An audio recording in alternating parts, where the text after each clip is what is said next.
Algo incomum foi encontrado em uma praia tranquila dos Estados Unidos, mas ninguém imaginava o que estava escondido sob a areia. Assista até o final.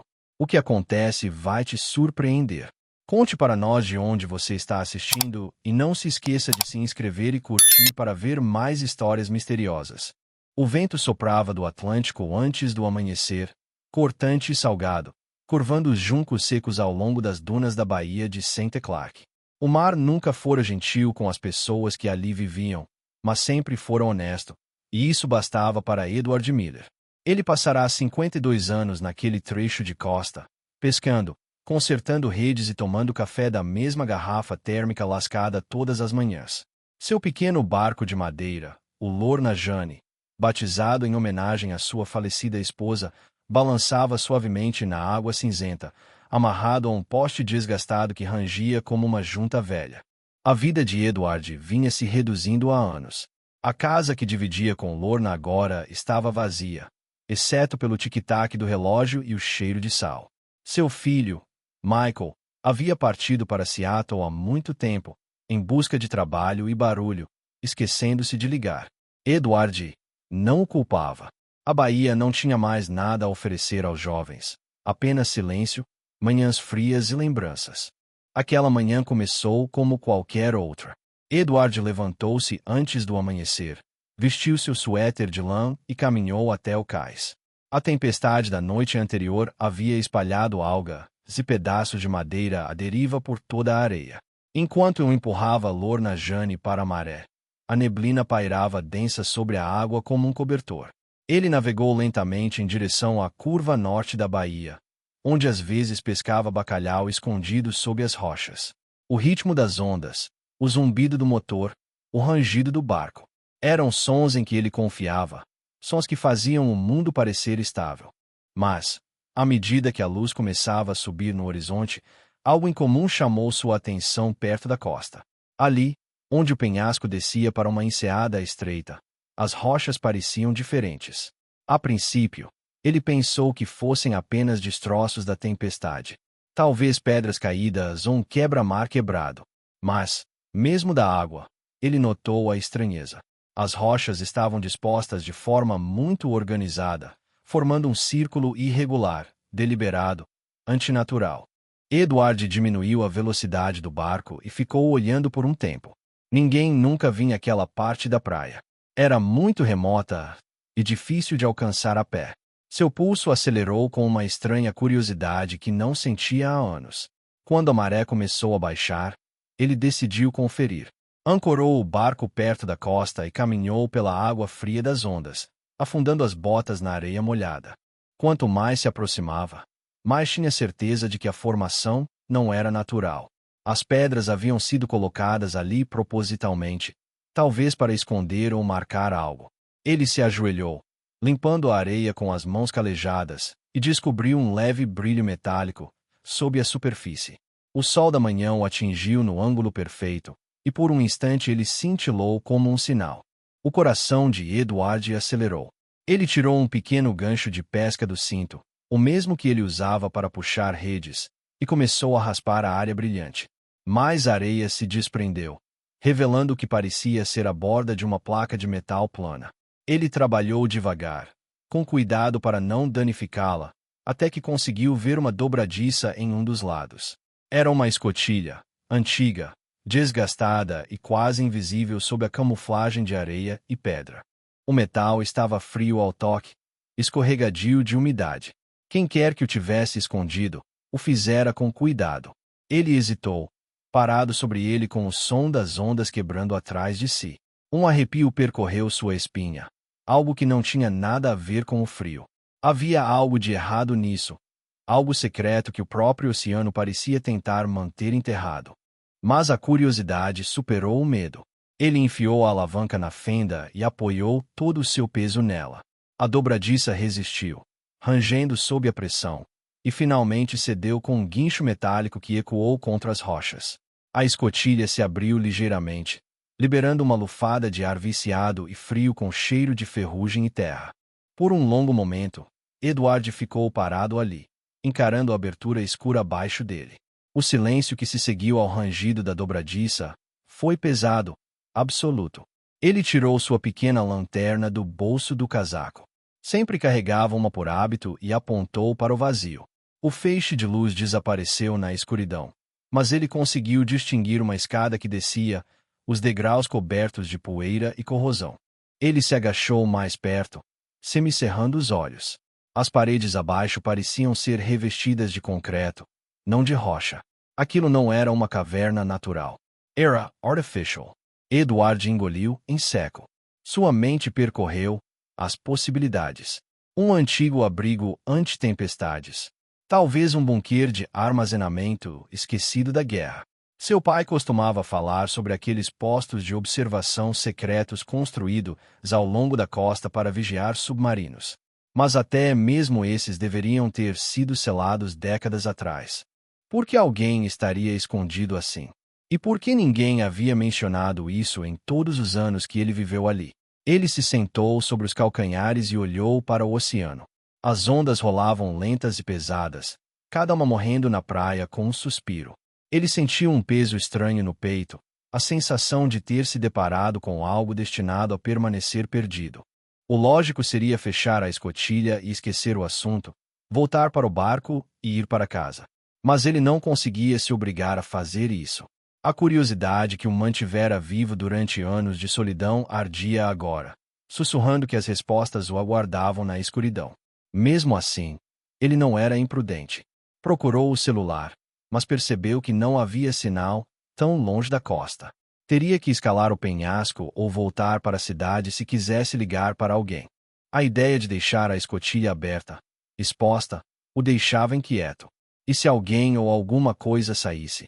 Ele riu de si mesmo por esse pensamento, balançando a cabeça. Velho tolo, pensou. Você está sozinho há muito tempo. Mesmo assim, enquanto se virava para o barco, seus olhos voltaram para o buraco aberto no chão. A escuridão ali parecia viva, quase respirando ao ritmo da maré. Ele sentiu a brisa do mar em seu rosto e captou um leve traço de algo mais no ar. Um gosto metálico misturado com um odor nada parecido com o do oceano. Talvez óleo, ou terra revirada por muito tempo. Edward soltou o ar.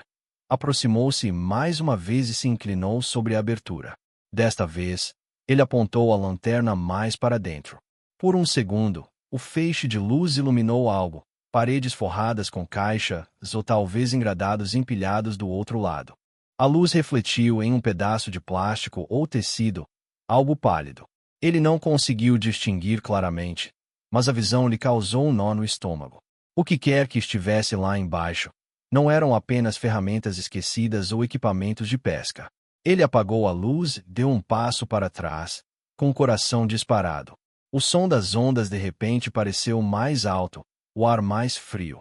Naquele momento, ele sabia que não deveria estar lá. Ele deveria ligar para a polícia ou pelo menos avisar alguém da administração portuária. Mas um estranho instinto o advertiu para não se demorar, como se a própria praia quisesse que ele fosse embora. Enquanto retornava ao barco, a neblina começou a avançar para o interior novamente, engolindo a costa. Ele olhou por cima do ombro uma última vez. A escotilha, parcialmente coberta pela sombra, quase parecia desaparecer na terra. Edward subiu a bordo do Lorna Jane, ligou o motor e rumou para casa. As gaivotas o seguiram por um tempo, circulando acima dele, seus gritos agudos e ocos. Atrás dele, o estranho círculo de pedras permanecia silencioso, guardando seus segredos sob a areia.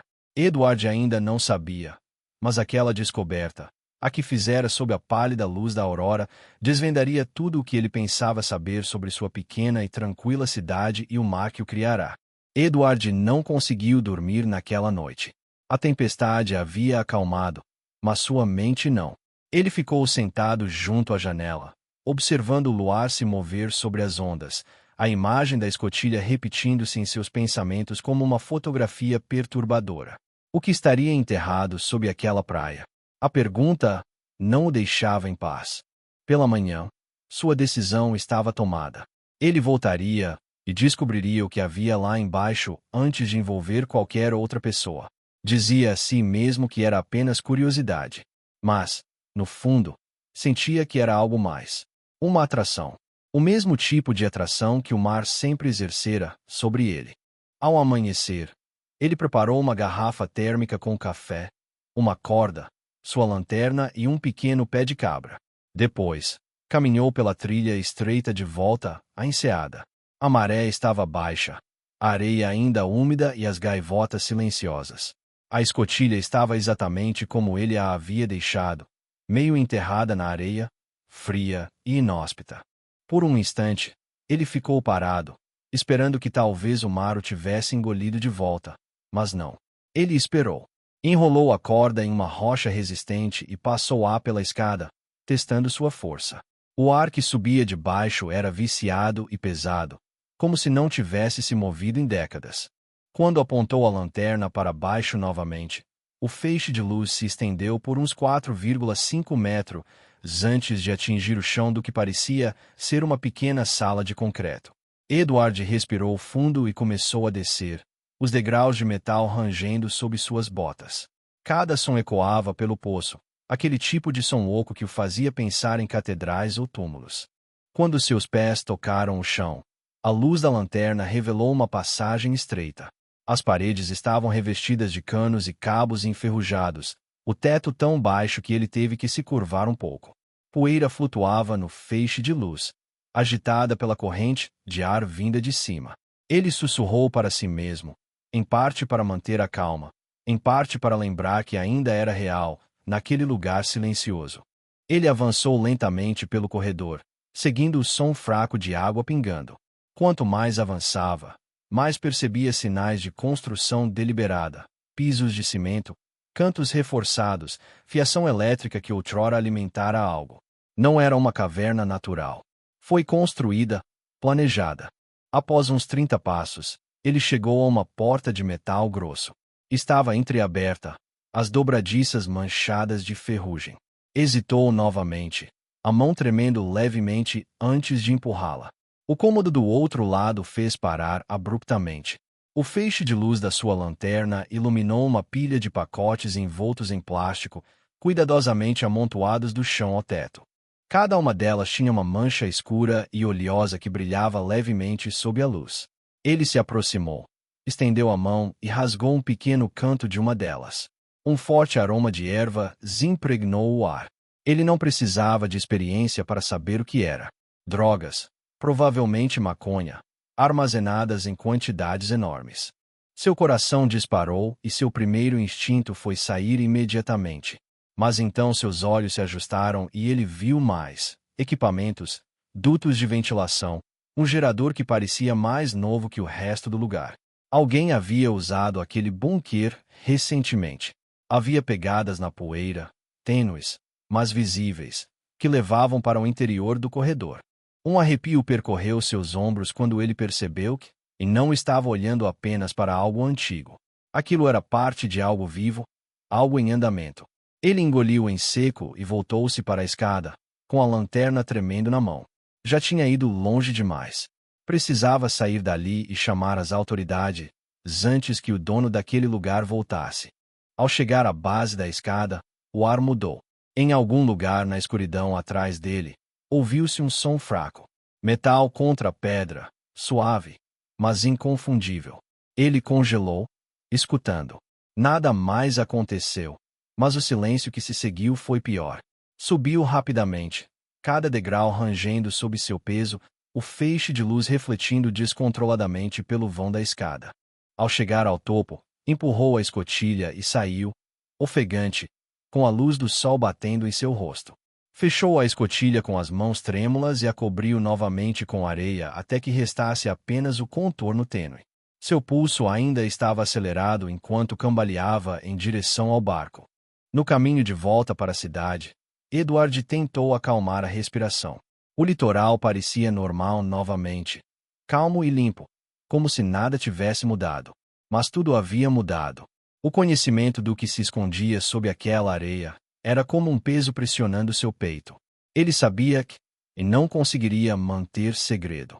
Ao chegar ao cais, ele amarrou o Lorna Jane e caminhou direto para a delegacia, um prédio baixo de tijolos perto do porto. Lá dentro, atrás de uma mesa bagunçada, estava o xerife Thomas Reed, um homem na casa dos 30 anos, com olhos cinzentos firmes e uma voz calma que lhe rendeu a confiança da cidade. Edward contou tudo a ele. Sobre as pedras, a escotilha, a escada, o bunker, os pacotes. O xerife escutou sem interromper. Depois recostou-se e suspirou. Pediu a Edward que o levasse até lá. Em menos de uma hora, estavam dirigindo pela estrada costeira na caminhonete do xerife, com a delegada Linda Harris seguindo atrás. A praia parecia ainda mais solitária agora, desprovida de qualquer ilusão. Edward os guiou até o local onde a escotilha estava enterrada. Eles removeram a areia, abriram-na e desceram juntos. Quando suas lanternas cortaram a escuridão, a verdade se revelou por completo. Centenas de pacotes lacrados revestiam as paredes como tijolos, um monumento silencioso à ganância. A expressão de Reed endureceu. Ele imediatamente pediu reforços, sua voz firme, porém baixa. Edward ficou parado ali, com as mãos tremendo, sentindo-se menor do que nunca. Ele havia aberto uma porta para algo vasto e feio, algo que não pertencia ao ritmo tranquilo da Baía de St. Clark. Quando voltaram a subir, o sol da tarde havia tingido o céu de um dourado pálido.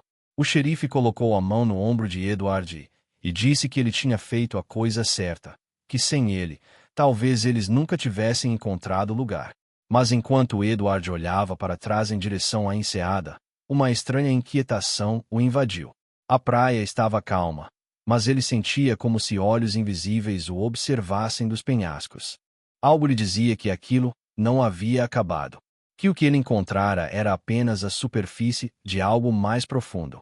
Quando os carros da polícia chegaram e homens uniformizados começaram a se mover pela areia, Edward deu um passo para o lado, com as ondas murmurando a seus pés. Ele observou o mar se estender infinitamente à sua frente, calmo e insondável, escondendo seus segredos como sempre fizera. Ele não sabia o que viria a seguir. Mas uma verdade se instalou silenciosamente em seu coração. Uma vez que você descobre o que está por baixo da superfície, você nunca mais poderá voltar a ser quem era antes. A investigação começou antes do amanhecer do dia seguinte. Holofotes iluminavam a enseada, projetando longos rastros brancos na areia. Enquanto os policiais se moviam em silêncio, suas botas deixando pegadas profundas que a maré apagaria pela manhã. Edward estava ao lado do xerife Reed, observando homens com luvas e máscaras de proteção carregarem caixa após caixa pela escotilha. O cheiro de sal se misturava ao odor pungente das drogas que haviam permanecido lacradas por anos. Cada caixa que abriam revelava a mesma coisa: pacotes de maconha compactados em plástico, cada um marcado com símbolos codificados que ninguém conseguia decifrar. Edward já tinha visto o suficiente para entender. Não era obra de pequenos traficantes. Era algo organizado, premeditado e perigoso. Reed falou baixinho pelo rádio, coordenando-se com uma equipe que começara a inspecionar os penhascos próximos. Eles descobriram que o bunker se estendia mais para o interior do que qualquer um esperava. Um túnel estreito se ramificava da câmara principal e parecia levar a uma propriedade abandonada a cerca de 800 metros de distância. Quando os primeiros policiais da Unidade Estadual de Narcóticos chegaram, Edward foi solicitado a relatar sua descoberta mais uma vez. Ele repetiu cada detalhe cuidadosamente, com a voz firme, mas as mãos inquietas nos bolsos do casaco. Os policiais ouviram. Em seguida, asseguraram-lhe que não precisava se preocupar, que eles cuidariam do resto. Mas Edward podia ver o peso em seus olhos, a consciência de que aquilo era maior do que eles queriam admitir. Ele permaneceu à margem da investigação, sentindo-se simultaneamente parte dela e distante, como se assistisse a um filme gravado em seu próprio quintal. No meio da tarde, descobriram uma segunda câmara, maior, iluminada por lâmpadas empoeiradas que piscavam fracamente quando a energia era restabelecida. Ela continha um pequeno gerador, galões de combustível vazios e uma escrivaninha coberta de papéis amarelados. Havia anotações escritas em letras de forma, listas de inventário e mapas rudimentares que ligavam o litoral às estradas do interior. A compreensão veio lentamente, mas inequivocamente. O bunker fazia parte de uma rota de contrabando totalmente operacional. Reed examinou os papéis e se virou para Edward. O tom do xerife era sombrio. Os documentos fazem referência à antiga propriedade Collins, uma casa que fora abandonada após o desaparecimento do proprietário 3 anos antes. Segundo os arquivos, um túnel ligava a propriedade diretamente ao bunker.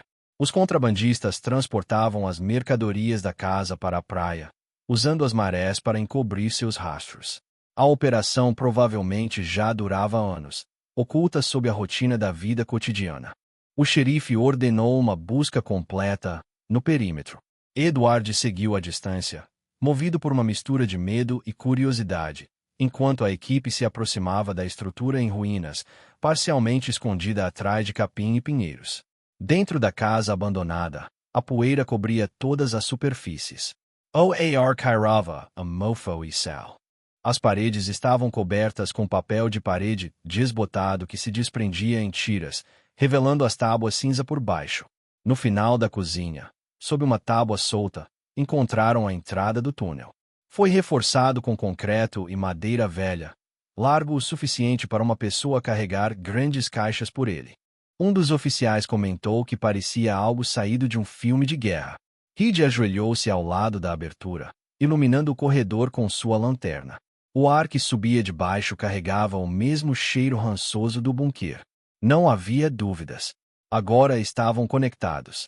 Edward observou enquanto eles desciam, os feixes de luz cortando a escuridão até desaparecerem por completo. Quando retornaram, confirmaram. Os 2 espaços eram um único sistema, estendendo-se dos penhascos até o mar. Ao cair da noite, os repórteres começaram a chegar. A notícia da descoberta se espalhou mais rápido do que Reed conseguia conter. Flashes de câmeras disparavam e microfones eram apontados para qualquer um que estivesse disposto a falar. Edward tentou evitá-los, mas uma jornalista o reconheceu do porto. Ela o chamou de o pescador e encontrou a escotilha. E, de repente, todos queriam sua história. Ele falou brevemente, em voz baixa, escolhendo as palavras com cuidado. Não queria fama. Só queria que a praia voltasse a ser um lugar seguro. Atrás dele, os policiais continuavam seu trabalho, contando, fotografando e lacrando as provas.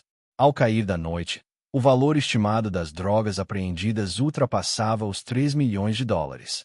O agente falou sobre prisões iminentes, sobre pistas já surgindo, mas para Edward, tudo soava distante, abstrato, como números no papel que não capturavam a inquietação que lhe apertava o peito. Depois que a última equipe de filmagem foi embora, a enseada voltou a ficar em silêncio. As luzes permaneceram, seu brilho intenso transformando a praia em algo estranho. Antes de voltar para a cidade, Reed abordou Edward uma última vez. Ele agradeceu, prometeu mantê-lo informado e disse que, sem sua descoberta, a operação poderia ter continuado por anos. Edward assentiu, mas a gratidão do xerife soou vazia.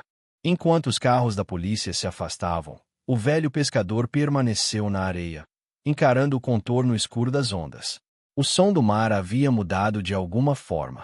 Não sussurrava mais paz. Carregava uma tensão, um lembrete de que sob sua superfície calma jaziam segredos que ninguém jamais deveria descobrir. Ele caminhou para casa sob a luz tênue da lua, o peso do dia oprimindo seus ombros. A cidade falaria por semanas sobre a batida policial em St. Clark Bay, sobre o pescador herói que havia encontrado uma fortuna no tráfico de drogas. Mas Edward sabia a verdade. Não havia nada de heróico nisso. Ele simplesmente seguirá seus instintos.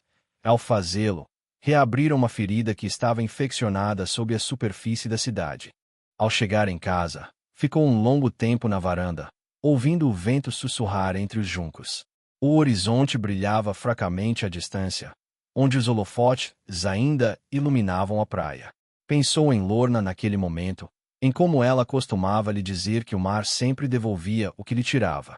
Às vezes conchas, às vezes destroços, às vezes a verdade. Ao fechar a porta atrás de si, Edward percebeu que a verdade que o mar lhe revelara era muito mais pesada do que ele estava preparado para suportar. A cidade mudou da noite para o dia. O que antes era uma tranquila comunidade de pescadores se transformou em um lugar repleto de luzes piscantes, carros de patrulha e estranhos com câmeras. Repórteres invadiram a baía de St. Clark, instalando-se ao longo do cais onde Edward costumava descarregar sua pesca. As manchetes o chamavam de o pescador que descobriu o império secreto das drogas. Mas nada daquilo parecia real para ele. O mar ainda se movia em seu ritmo calmo, indiferente ao ruído humano. Mas Edward não encontrava mais paz em seu som. Todas as manhãs, eu acordava com a mesma inquietação, a sensação de que algo sombrio ainda espreitava sob a superfície. O xerife havia prometido proteção, mas os rumores se espalhavam rapidamente em uma cidade pequena. As pessoas sussurravam que a operação tinha sido grande demais para existir sem ajuda, que alguém da região estava envolvido. Edward notou rostos desconhecidos no porto e carros estacionados por muito tempo em ruas vazias. Tentou ignorar, mas a sensação de estar sendo observado tornou-se impossível de dissipar. Certa noite, o telefone tocou depois da meia-noite. A voz do outro lado da linha era baixa, distorcida pela estática, mas as palavras eram suficientemente claras. Você devia ter deixado enterrado, velho. A ligação caiu antes que Edward pudesse responder. Ele ficou sentado em silêncio, o fone tremendo em sua mão. A casa parecia mais fria que o normal. Cada rangido do assoalho mais alto do que antes. Na manhã seguinte, ele encontrou arranhões profundos na lateral do barco. O nome Lorna Jane foi gravado até a metade com uma faca. Ele foi direto ao xerife Reed, que colheu seu depoimento, mas admitiu que estava de mãos atadas. Não havia testemunhas, nem suspeitos claros. Reed parecia cansado, mais do que durante a investigação em si. Ele disse a Edward em voz baixa que algumas das evidências do bunker apontavam para conexões além de sua jurisdição. Nomes que pertenciam a pessoas poderosas, pessoas que não gostavam de ser expostas. Naquela noite, pela primeira vez em anos, Edward trancou as portas e carregou o velho rifle que seu pai lhe deixara. Os dias se transformaram em semanas. A investigação se prolongou, embora a atenção do público começasse a diminuir. A ansiedade de Edward não. Ele parou de ir para o mar. A ideia do mar aberto, antes sua única paz, agora o deixava inquieto. Cada vez que olhava para a enseada, imaginava sombras se movendo perto das rochas, lembretes de que alguns segredos nunca permanecem enterrados. Certa tarde, enquanto consertava uma persiana solta na varanda, uma caminhonete preta passou lentamente pela rua. Os vidros eram escuros. Ela parou no final da entrada da garagem antes de dar a volta. Edward ficou imóvel até que ela desaparecesse atrás das árvores. Quando ligou para Reed novamente, o xerife disse para ele manter a calma, para confiar que estavam chegando perto dos responsáveis. Mas até Reed parecia incerto. O tom de sua voz sugeria algo maior, algo perigoso. Edward sabia o que era medo, e agora conseguia ouvi-lo nas palavras do homem. Naquela noite, o vento aumentou, trazendo o cheiro forte da chuva. Edward sentou-se junto à janela, com o rifle sobre os joelhos, observando o horizonte escuro. O mar rugia mais alto que o normal, quebrando contra os penhascos como um aviso. Ele pensou em Lorna novamente, em como ela o acalmava durante as tempestades, em como sua voz suavizava até as piores noites. O mar leva o que quer, ela costumava dizer, mas sempre deixa algo para trás. Ele não entendia o que ela queria dizer naquela época, mas agora entendia. A descoberta lhe roubara a paz, o anonimato, a vida simples. Em troca, lhe dera a verdade, com ela, um fardo que ninguém mais na cidade parecia carregar.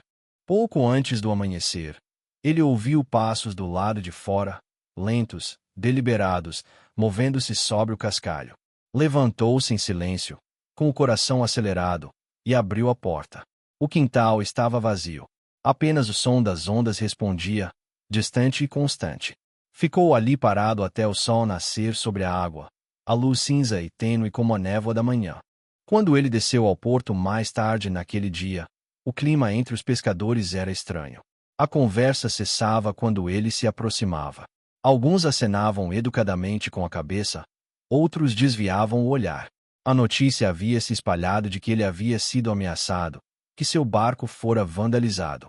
As pessoas o respeitavam, mas também temiam ser associadas a ele agora. Problemas haviam chegado à Baía de St. Clark, e ninguém queria se envolver demais. Enquanto voltava para casa, ele notou a mesma caminhonete preta estacionada perto da antiga mercearia, com o motor funcionando em marcha lenta por alguns segundos antes de partir. Naquela noite, Reed apareceu, sem avisar. Sua expressão era sombria. Ele contou a Edward que haviam prendido vários suspeitos ligados à quadrilha de contrabando, mas o homem considerado líder havia escapado durante o transporte. Seu nome era Victor Collins, o mesmo Collins que já foi dono da casa abandonada acima do túnel.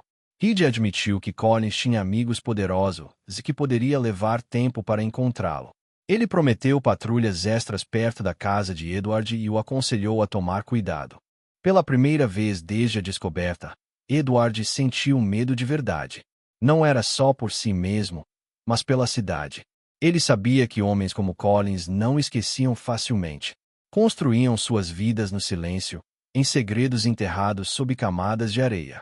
Quando esses segredos eram desenterrados, eles sempre voltavam para recuperar o que havia sido perdido.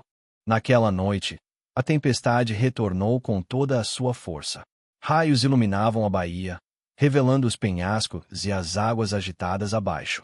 Edward ficou parado na janela, observando a fúria da tempestade, e percebeu o quão pequeno ele realmente era diante dos elementos e do mundo dos homens que prosperavam em suas sombras. Mesmo com o medo o consumindo, havia uma estranha calma em saber que ele havia feito a coisa certa.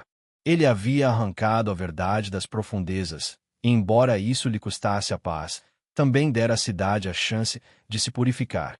Mesmo assim, enquanto o trovão ecoava pela noite, ele não conseguia se livrar da sensação de que o mar tinha mais um segredo a revelar, e que, quando fizesse, exigiria um preço final. Meses se passaram e o mar, aos poucos, retomou a tranquilidade que antes pertencera à Baía de St. Clark. Os repórteres foram embora, as luzes da polícia se apagaram e a cidade voltou ao seu ritmo normal, embora algo invisível tivesse mudado. As pessoas falavam mais baixo agora, riam com menos frequência, como se a descoberta sob a areia tivesse sugado a cor do ar. O nome de Edward ainda era mencionado em sussurros, não mais com reverência, mas com uma mistura de gratidão e inquietação. Ele havia trazido luz a algo sombrio, mas a luz sempre deixa sombras. As autoridades selaram a entrada com concreto espesso, cobrindo-a com pedras e cercando-a com placas de advertência. Mesmo assim, Edward continuava evitando aquele trecho de praia. Dizia a si mesmo que era por respeito, mas, no fundo, era medo. Alguns lugares, uma vez abertos, jamais se fecham novamente na mente. A investigação havia terminado com mais prisões. Victor Collins fora capturado a 2 estados de distância, encontrado escondido em um armazém perto da fronteira. O xerife contou a Edward a notícia pessoalmente, com uma expressão de alívio e exaustão. Reed havia emagrecido. O caso também o afetara. Acabou, disse ele. Mas Edward apenas assentiu. Ele não acreditava que coisas assim realmente terminariam. O mal deixava rastros, invisíveis, que persistiam no sal e no solo. Ainda assim, a cidade começou a se curar. A viatura policial parou de patrulhar sua rua, e pela primeira vez em meses, Edward dormiu a noite toda sem agarrar o velho rifle ao lado da cama. Quando a primavera chegou, seu filho Michael veio visitá-lo. O reencontro foi estranho no início. Muitos anos haviam se passado. Muitas coisas ficaram por dizer. Michael acompanhará as notícias de longe, sentindo-se orgulhoso e preocupado ao mesmo tempo. Ver o pai mais velho, mais magro, mas ainda firme em seus movimentos, o encheu de um respeito silencioso. Passaram a primeira noite sentados na varanda, observando o sol se pôr no horizonte. O silêncio entre eles era denso, mas não desconfortável. Por fim, Michael falou. Você poderia vender o barco, pai. Mudar para o interior. Ficar comigo por um tempo. Edward deu um leve sorriso. E o que eu faria sem o mar? Michael não respondeu. Na manhã seguinte, caminharam juntos até o porto. O Lorna Jane esperava, com o casco recém-reparado e os arranhões há muito lixados.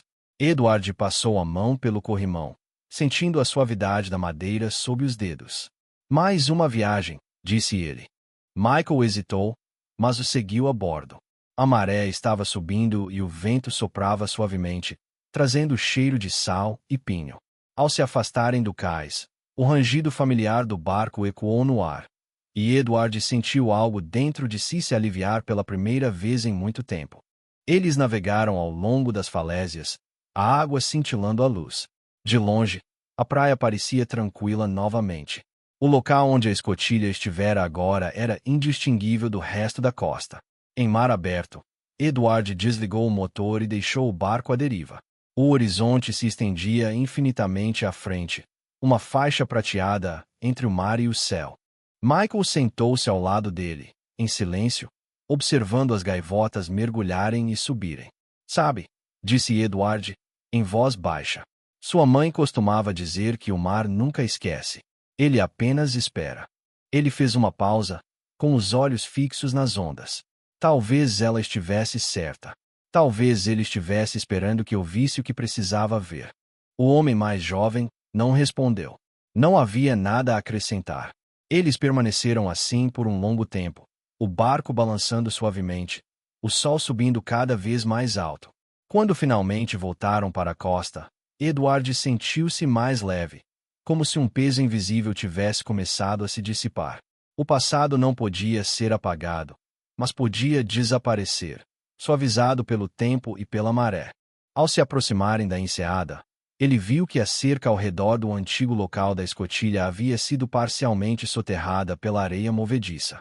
A natureza estava recuperando o que os humanos haviam perturbado, suavizando as cicatrizes.